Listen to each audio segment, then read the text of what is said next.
첫 번째로 오늘 말씀해 보시면 교회가 꼭 해야 되고 또 반드시 해야 되며 잘 해야 되는 일은 다른 것이 아니라 복음을 전하는 것이고 예수님의 이름으로 구원받게 하는 일을 곧 교회가 해야 된다라고 하는 사실을 우리에게 가르쳐 주시고 있습니다. 이 세상에 존재하는 많은 기관과 단체가 있습니다. 각각 고유의 목적과 기능이 있기 때문에 학교도 있고요, 회사도 있고요, 병원도 있습니다, 군대도 있습니다. 또 경찰서나 소방서가 존재하는 이유는 그들이 반드시 해야 되는 목적을 달성하기 위해서 존재하는 것입니다. 우리 성도님들이 병원 가실 일이 많으실 텐데요, 어떤 병원에 자주 다니시고 계속 다니시고 그런 병원에 꼭 가야 된다고 생각하십니까? 잘 고쳐주는 병원 아닙니까? 생명을 살려주는 병원 아닙니까? 우리는 첫인상을 보고 당장에 생각할 때는 그냥 가까우면 좋은 것 같은데요, 시설이 좋으면 좋은 것 같은데요, 편리함이 있든지 우리를 응대하는 어떤 의료진이나 관계 직원들이 친절하고 웃어주면 첫인상은 좋습니다. 하지만 아무리 시설이 좋고 화려하고 편리하고 친절하고 비용을 싸게 해준다 할지라도 병원이라고 하는 곳에서 환자의 병을 못 고쳐주면 아무 소용없습니다. 아무리 시설이 좋고 친절하게 해줘도 그런 병원에 별로 한 번은 몰라서 가겠지만 두 번은 가지 않습니다. 병원의 기본적인 목적은 환자의 건강을 찾아주는 데 있고요, 생명을 살릴 수 있는 역할을 해야지 그런 병원에 우리가 안심하고 갈 수 있는 것이지, 본래의 목적을 달성하지 못하는 기관이나 공동체는 그 목적을 달성하지 못하고 있는 것입니다. 교회도 저는 마찬가지라고 생각합니다. 어떤 분들은 교회가 건물이 좋든지 주차장이 편하든지 성도님들이나 목회자가 친절하고 좋아서 혹은 우리 교회 같이 음식이 맛있어서 오실 수가 있겠지만, 그러나 교회는 본질적으로 복음을 전하는 교회가 되어야 되고 예수님의 이름으로 구원받는 일들이 끊임없이 일어나는 교회라야 진짜 교회의 목적을 제대로 달성하고 있기 때문에 그런 교회가 하나님 앞에 칭찬받고 또한 성도들도 기쁨으로 신앙생활할 수 있는 교회가 될 것이라고 저는 믿습니다. 오늘 말씀해 보시면 빌립 집사님이 사마리아에 가서 복음을 전했습니다. 그리고 혼자 가서 복음을 전했는데도 불구하고 예수님의 이름으로 구원받는 사람들이 많이 나타났습니다. 얼마나 귀한 일인지 모릅니다. 그리고 빌립 집사님은 예수님의 이름으로 귀신도 쫓아냈습니다. 예수님의 이름으로 병든 자도 낫게 하면서 여러 가지 기적과 이사가 일어났기 때문에 지난주일의 말씀을 기억하신다면 마술사였던 사이몬이라는 사람도 내가 거짓으로 속여서 그런 척하던 이 마술은 다 소용없고 예수님의 이름이 능력이 있구나 회개하고 예수를 믿기 시작했습니다. 그러면서 물 세례를 베풀었는데 참 이상하게도 물 세례 받은 사람들이 아직 성령 세례를 경험하지 못했다라고 하는 이야기가 오늘 본문 앞에 우리가 읽지 않은 부분에 나와 있습니다. 우리가 성경을 읽으면서요, 신앙생활의 실제에 대해서 여러 가지 다양한 그런 케이스들을 참고할 수 있을 만한 이야기들이 오늘 펼쳐지고 있습니다. 예를 들면 이렇게 예수를 믿었습니다. 물 세례도 받았습니다. 하지만 아직 성령 세례를 경험하지 못한 채로 신앙생활하는 경우도 많이 있다는 것입니다. 우리 성도님들 가운데서도 처음 신앙생활 하신 분들이 비슷한 경험을 해보셨을 거예요. 교회 가자 하니까 찾아왔어요. 예수 믿자 하니까 말씀이 이해가 되고 마음에 받아들여져서 예수님을 영접하고 고백하고 이제 준비됐으면 세례 받아야지 권하면 또 세례까지 받으신 후에 솔직히 말해서 그래도 아직 좀 내 믿음이 제대로 서 있나? 어린아이 같은 믿음이 아닌가? 나는 더 배우고 더 자라야 되지 않는가? 하나님이 정말 계신 게 확실한가? 앞에서 목사님이 성령 이야기하시는데 성령님이라는 존재는 도대체 나와 어떤 관계가 있는지 잘 모르겠다라고 하는 그런 단계를 거쳐오신 분들이 계시잖아요. 그런데 어느 때인가 우리가 정말 성령님을 경험하게 되는 날이 찾아옵니다.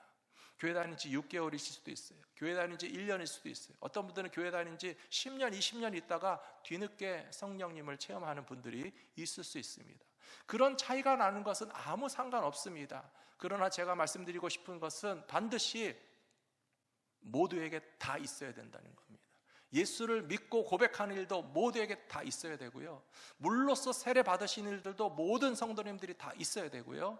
어느 때인지 몰라도 성령님을 체험하고 성령 충만하고 나도 성령 세례를 받았구나, 성령님이 인도하시는 믿음의 삶을 살고 있구나라고 하는 확실하고 담대한 믿음의 체험을 아무도 빠짐없이 다 가지신 우리 성도님들이 되시기를 부탁드립니다. 빌립 집사님이 사마리아에 가서 복음을 잘 전했습니다. 그런데도 불구하고 이상하게 성령 세례는 나타나지 않았기 때문에 예루살렘에서부터 베드로와 요한이 찾아갔습니다. 가보니까 초신자들이 모여 있어요. 이제 막 예수님을 영접도 했고 물세례도 받았는데 성령님을 너무 모르는 사람들이 있어서 그분들을 위해서 안수하고 기도했더니 성령 세례가 임했다라고 하는 것이 오늘 시작되는 본문에 나오는 말씀이고요. 그 이후로도 보시면 25절부터 읽은 이유가 있습니다. 25절 좀 보여주시겠습니까? 25절에 보시면 두 사도가 주의 말씀을 증언하여 말한 후, 사마리아에 찾아간 베드로와 요한을 말하는 겁니다. 두 사도가 주의 말씀을 증언하여 말한 후 예루살렘으로 돌아가면서도 사마리아에 있는 여러 마을에 다니면서 복음을 전했다라고 되어 있습니다. 베드로와 요한이 언제 복음을 전했습니까? 사람들이 많이 모였을 때 예루살렘에 3,000명이 넘는 사람 앞에서도 복음 전했고요. 사람이 많이 모여야만 복음 전하는 것이 아니라 성전 미문에 앉아있던 안진뱅이 그 한 사람을 위해서도 복음을 전했습니다. 그러자 또 많은 사람들이 예수의 이름으로 구원받는 역사가 일어났는데요, 항상 좋은 일만 있었던 것은 아니에요. 성전에서 권력을 잡은 유대교 지도자들이 금지했습니다. 협박했습니다. 예수의 이름으로 복음을 전하지 말라고 그렇게 억압하고 금지를 당했어도 베드로와 요한은 예수님의 이름만이 우리에게 주신 구원의 이름이라고 하는 것을 전파하는 것을 멈추지 않았어요.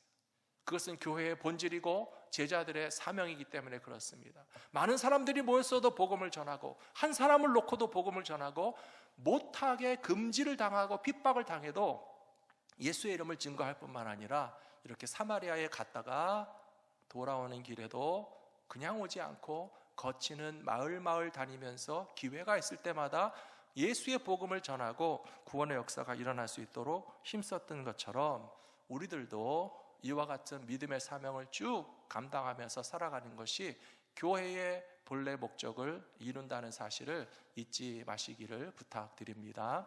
골로새서 1장 23절 말씀을 같이 한번 읽어보겠습니다. 만일 너희가 믿음에 거하고 터 위에 굳게 서서 너희 들은 바 복음의 소망에서 흔들리지 아니하면 그러하리라. 이 복음은 천하 만민에게 전파된 바요 나 바울은 이 복음의 일꾼이 되었노라. 아멘. 사도 바울이 마지막 줄에서 뭐라고 고백하고 있습니까? 나 바울은 복음의 일꾼이다, 그렇게 말하고 있습니다. 복음의 일을 위해서 부름받은 사람이고 복음을 전달하는 사람이고 복음을 전파하는 일을 위해서 사는 것이 나의 본질이며 정체성이라고 고백했던 것이 이 자리에 계시는 모든 믿는 사람들에게 동일하게 적용돼야 한다고 저는 믿습니다. 두 번째로 교회만 할 수 있고 교회가 잘해야 되는 것은 성경 공부입니다. 성경 말씀을 공부하고 예수님의 구원에 관해서 깨닫게 하는 일은 교회가 가장 힘써야 하는 일이라는 것입니다. 오늘 빌립 집사님이 사마리아에서 복음을 전하고 있는데요, 갑자기 성령님이 부르셨어요. 그리고 빌립에게 저기 좀 가면 누가 있을 거다, 그런 말씀하셨어요. 일단은 빌립이 있었던 위치는 예루살렘에서 북동쪽에 해당되는 사마리아에 있었습니다. 근데 사마리아에서부터 오히려 서남쪽 예루살렘보다 더 지중해 바닷가로 내려가는 그 가사로 내려가는 길에, 광야길에 어떤 사람이 지나가고 있을 테니까 그 사람에게 좀 찾아가서 복음도 전하고 성경 말씀을 좀 가르쳐줘라, 그런 계시를 주셨어요. 그 사람이 누군가 하면 오늘 읽으신 것처럼 에티오피아의 여왕의 국고를 맡은 관리였습니다. 국가의 국고 재정을 맡은 사람이면 대단한 사람이지 않습니까? 여러분들 집에서 재정은 누가 맡아가지고 계십니까? 왜 웃으십니까? 나 말고 누가 우리 집에 재정을 딱 열쇠고리를 쥐고 있든지, 옛날엔 시어머니들이 뭐 광열쇠를 쥐고 계신다고 그랬잖아요. 그래서 재정을 맡은 사람은 실질상의 권력자인 것을 알 수 있어요. 회사에서도 CEO라고 하는 대표이사가 있지만, 그러나 재무 책임을 맡은 CFO가 사실상 2인자인데요. 회사에서 재정을 맡아갖고 있는 사람은 중요한 역할을 하고 있는 사람이라는 것을 아마 비즈니스를 하시거나 직장에 다녀보신 분들은 다 아실 거예요. 그렇다면 이 이디오피아라고 하는 나라에서 여왕의 국고와 금고 열쇠를 쥐고 있는 사람이었으니까 얼마나 막강한 권력을 가진 사람이라는 것을 충분히 이해하실 수가 있겠죠. 성경에 넷이라는 말이 몇 번 나온다고 그래서 별거 아닌 사람이라고 절대 무시하시면 안 돼요. 대단한 사람이에요. 권력을 가진 여왕의 곁에서 국가 재정을 통째로 좌지우지할 수 있는 이 사람이 참 놀랍게도 예루살렘까지 와서 하나님 앞에 예배드렸다는 사실도 참 기특하게 생각되어집니다. 하지만 이 이디오피아의 재정을 맡은 관리가 예루살렘에 와서 예배드릴 때까지는 예수님은 모르고 예배드린 거예요. 구약 시대에 예배를 드린 겁니다. 하지만 이 사람이 아무리 예배를 드려도 아직까지 만나지 못한 것이 예수님을 만나지 못한 거예요. 그리고 예배를 드리고 돌아가는 가운데 성경을 읽고 있었습니다. 이사야서를 읽고 있었는데요, 53장 7절 말씀을 읽으면서 도살장에 끌려가는 양과 같이 침묵한다고 그랬는데 도대체 누구에 대해서 말하는 건지 나는 모르겠다라고 답답한 마음을 가지고 있었어요. 근데 하나님이 빌립 지사를 사마리아에서부터 그에게 샥 나타나게 하셨어요. 그리고 이 사람이 지나가는 이 마차 옆에 빌립이 나타나니까 올라와서 설명을 좀 해달라라고 하게 된 것입니다. 당신이 읽는 성경 말씀의 뜻을 이해할 수 있습니까? 라고 빌립이 물었습니다. 그러자 31절에서 그 사람이 대답하되 지도해 주는 사람이 없으니 내가 어떻게 알겠습니까? 라고 빌립을 청하여 수레에 올라 같이 앉았다, 그렇게 되어 있습니다. 그런데 그 자리에서 정말 필요한 것은 무엇인가 하면요, 성경 말씀을 통해서 예수님을 만날 수 있어야 된다는 사실입니다. 2주 전에 제가 드린 말씀을 잘 기억하실 거예요. 성경의 결론은 뭐라고요? 성경의 결론은 예수님이에요. 성경을 읽고 예수 그리스도를 반드시 만나시게 되기를 축복합니다. 성경을 배워서 예수님이 구원의 주님이신 것을 반드시 알게 되시기를 부탁드립니다. 요한복음 5장 39절에 보시면 예수님이 이렇게 벌써 말씀하셨다고요. 너희가 성경에서 영생을 얻는 줄 생각하고 성경을 연구하거니와 이 성경이 곧 내게 대하여 증언하는 것이다 라고 말씀하셨어요. 그러니까 교회가 해야 되는 일은 성경 공부를 통해서 예수님이 구원의 주님이시라는 사실을 계속적으로 깨달아 알 수 있도록 가르치기도 하고 배우기도 하는 일이 생겨날 수 있도록 우리 성도님들에게 부탁드립니다. 성경 공부에 더 열심을 가지시면 좋을 것 같아요. 저는 목회자로서 성도님들을 만날 때마다 기쁜 일들이 많이 있는데요, 기도를 부탁하시면 참 기쁩니다. 그래도 목회자가 기도해야 하나님이 들어주신다고 믿고 생각하시면서 기도를 부탁하시는구나. 그뿐만 아니라요, 여러분 한 가지 더 부탁드립니다. 기도만 부탁하지 마시고 기도의 응답도 알려주시기 바랍니다. 기도는 부탁했는데 언제 어떻게 응답받았는지 아직 소식이 없으면 계속 기도하게 되잖아요. 안 잊어버리고. 근데 계속 기도하다가 어떤 분들은 한 달 후에, 어떤 분들은 1년 후에, 어떤 분들은 10년 후에 목사님 우리 같이 기도했잖아요, 기도 응답받았어요. 그때 얼마나 기쁜지 모르겠어요. 어제 새벽에도 어떤 권사님이 저에게 오셔서 툭툭 치시면서 이거 보세요, 뭐 보여주셨거든요. 저는 그게 뭔지 알아요. 기도 응답이에요. 10년 전부터 기도했어요. 그 권사님의 간절한 눈물과 기도와 소원과 과연 그것이 이루어질지 안 이루어질지 모르지만 우리 같이 기도했고 저도 기도했고 권사님도 기도했는데 어제 새벽에 저한테 툭툭 치시면서 보여주신 그 기도의 응답을 볼 때에 제가 얼마나 기뻤는지 모릅니다. 사랑하는 성도 여러분, 제가 여러분들을 만나면서 또 기쁜 일이 있는데요, 저에게 딴 거는 물어보지 마세요. 제가 뭐 경제를 알겠습니까? 제가 뭐 정치를 알겠습니까? 제가 무슨 뭐 세상 뭐 문화를 뭘 알겠습니까? 성경에 대해서 물어보십시오. 목사님, 성경을 읽다 보니까 이게 무슨 말씀인지 모르겠습니다. 목사님, 이 성경의 이런 부분에 대해서 더 공부하기 원합니다. 목회자들이 가장 기뻐하고 목회자로서의 대접을 제대로 받는 것 중에 하나는요, 성도들이 성경을 묵상하고 성경을 공부하고 성경에 대해서 알고 싶어서 혼자 힘쓰다가 잘 모르겠는 거를 함께 연구하고 공부하고 하나님의 말씀을 깨달으면서 여기에 바로 예수님에 관한 말씀이 있었고 내가 더 구원의 확신이 생기고 내가 더 믿음이 자라날 수 있게 하는 하나님의 생명의 말씀이 성경 가운데 기록되어 있구나 하는 것을 함께 배우게 될 때에 얼마나 기쁜지 모르겠어요. 그런 질문을 주로 많이 하시는 우리 성도님들이 되시기를 부탁드립니다. 디모데후서 3장 이런 말씀이 나와 있죠. 내가 어려서부터 성경을 알았나니 성경은 능히 너로 하여금 그리스도 예수 안에 있는 믿음으로 말미암아 구원에 이르는 지혜가 있게 하느니라 라고 되어 있습니다. 어려서부터 성경을 알았다고 디모데에게 사도 바울이 이야기하는 거예요. 역시 디모데가 어려서 배운 성경은요, 구약 성경입니다. 그때는 신약 성경이 있지도 없었어요. 쓰지도 않았어요. 하지만 어려서부터 어머니를 통해서 구약 성경을 배웠던 디모데에게 말하기를 이 성경은 능히 너로 하여금 그리스도 예수 안에 있는 믿음으로 말미암아 구원에 이르는 지혜가 있는 책이 성경 말씀이기 때문에 우리에게는요, 구약만 있는 게 아니라 신약도 있습니다. 얼마나 좋습니까? 물론 구약도 어렵고 신약도 어렵고 공부를 안 하면 이해가 안 되는 부분들이 있으시겠지만 그럼에도 불구하고 우리가 같이 말씀을 연구하고 묵상하고 가르치고 배우는 일에 힘쓰게 된다면 그것이 오직 교회가 할 수 있는 일이고 교회가 잘해야 되는 일이기 때문에 그 일로 인하여서 칭찬받는 우리 교회가 될 수 있도록 함께 동참해 주시고 협력해 주시기 바랍니다. 세 번째로 교회만 할 수 있는 일이 있습니다. 그것은 예배와 성례입니다. 교회 건물 밖에서도 예배 드릴 수 있고 교회라고 하는 기관 외에서도 성례를 할 수 있는 것은 사실이지만 그러나 독특하게 교회 안에서 교회가 해야 되는 아주 특수하고 중요한 사역은 예배와 성례라고 말할 수 있는데요. 예배는 너무 잘 아시기 때문에 성례에 대한 부분을 오늘 조금 말씀드리겠습니다. 이 에티오피아의 재무를 맡은 장관이 빌립의 설명을 통해서 성경 공부를 하고 정말 짧은 시간인데도 그 순간에 벌써 다 배웠어요. 핵심은 깨달았어요. 이사야서 말씀을 모르겠다 그랬는데 이거는 십자가에 달리시고 죽으시고 부활하신 예수님이다 설명해 주니까 즉시로 깨닫고 하는 말이 나 이제 예수 믿을 건데 여기 밑에 지금 시냇물이 줄줄 흘러가니까 좀 세례를 주시면 안 되겠냐고 부탁하는 말씀이 36절에 나와 있습니다.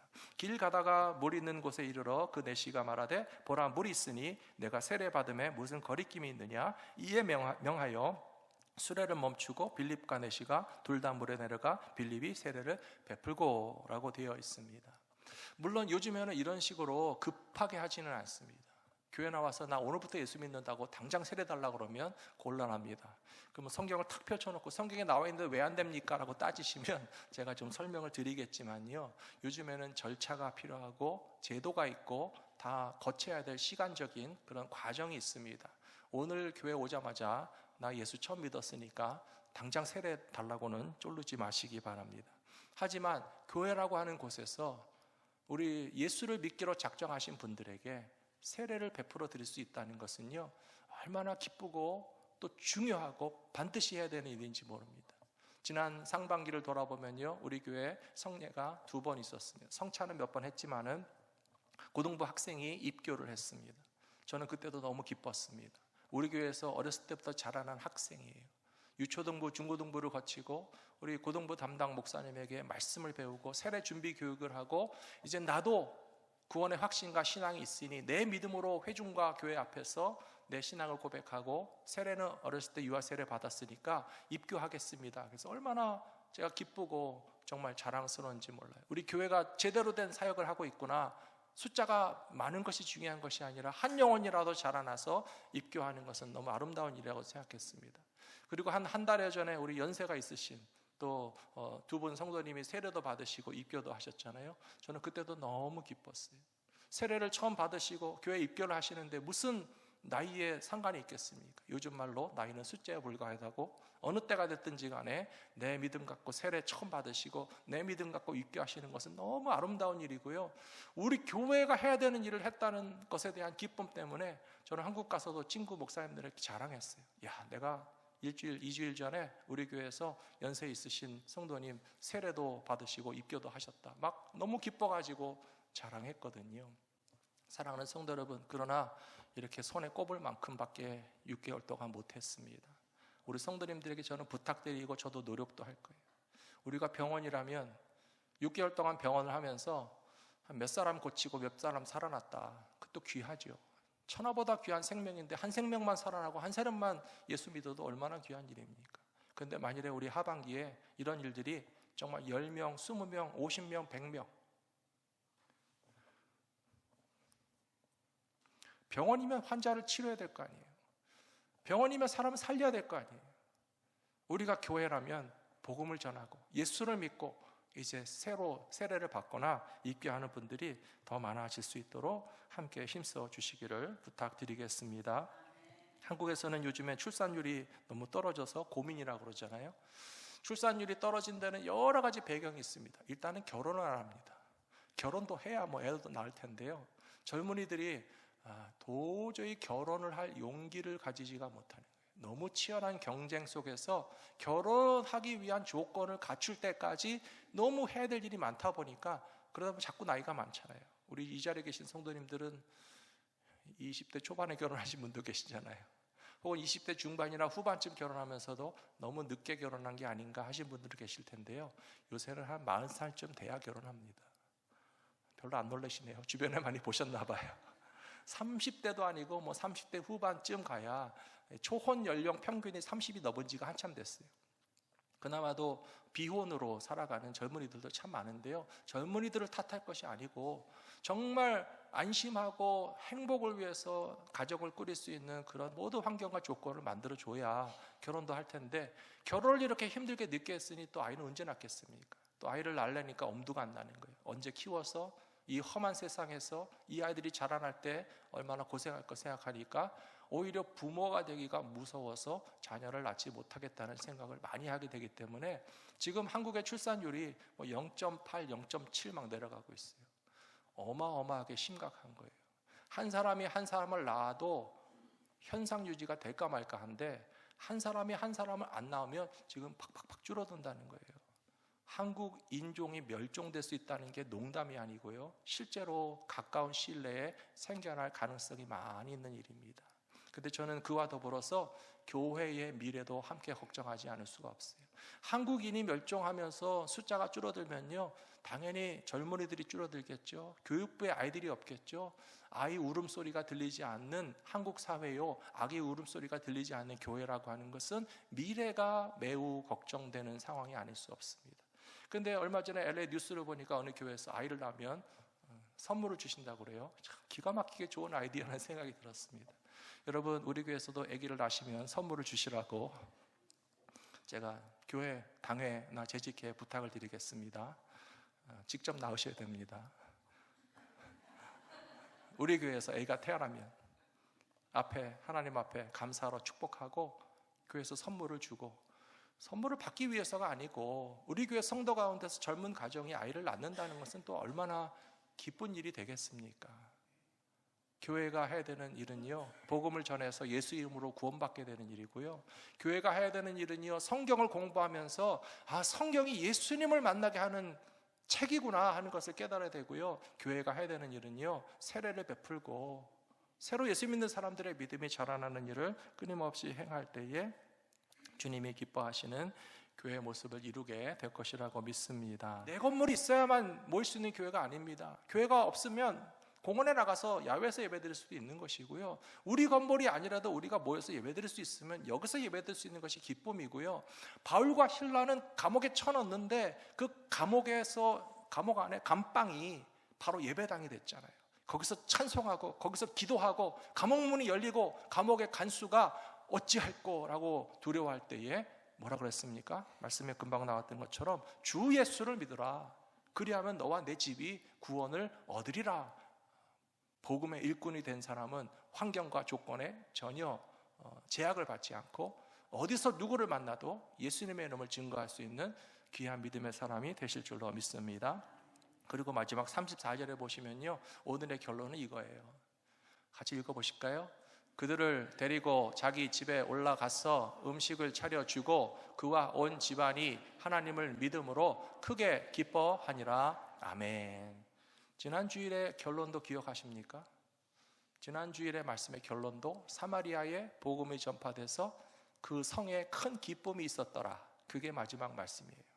오늘도 바울과 실라가 빌립보에서 감옥의 간수에게 복음을 전했더니 그의 집에 크게 기뻐하니라, 그렇게 되어 있습니다. 사랑하는 성도 여러분, 우리 신앙생활의 꽃은 기쁨입니다. 하나님 우리가 기뻐하기를 원하시고 기뻐하게 만들어주시는 아버지신 것을 믿으시기 바랍니다. 그런데 이 기쁨의 꽃이 피기 위해서는요, 심어야 돼요.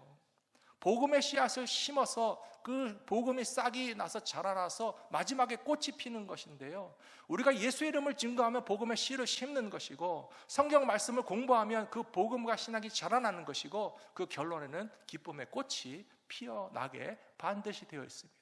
벌써 두 가지 말씀에서 동일하게 나오잖아요. 사마리아에서도 복음을 전하니까 그 도시가 기뻐하게 되었고, 오늘도 빌립보 감옥의 간수의 집에 복음을 전했더니 그 집안이 다 예수를 믿고 세례를 받고 하나님의 기쁨이 가득했다라고 되어 있지 않습니까? 우리의 신앙생활도 기쁨이 충만한 신앙생활이 될 줄로 믿습니다. 복음을 전하시고 성경 말씀을 공부하시고 기쁨에 동참하시는 모든 성도님들 되시기를 축복합니다.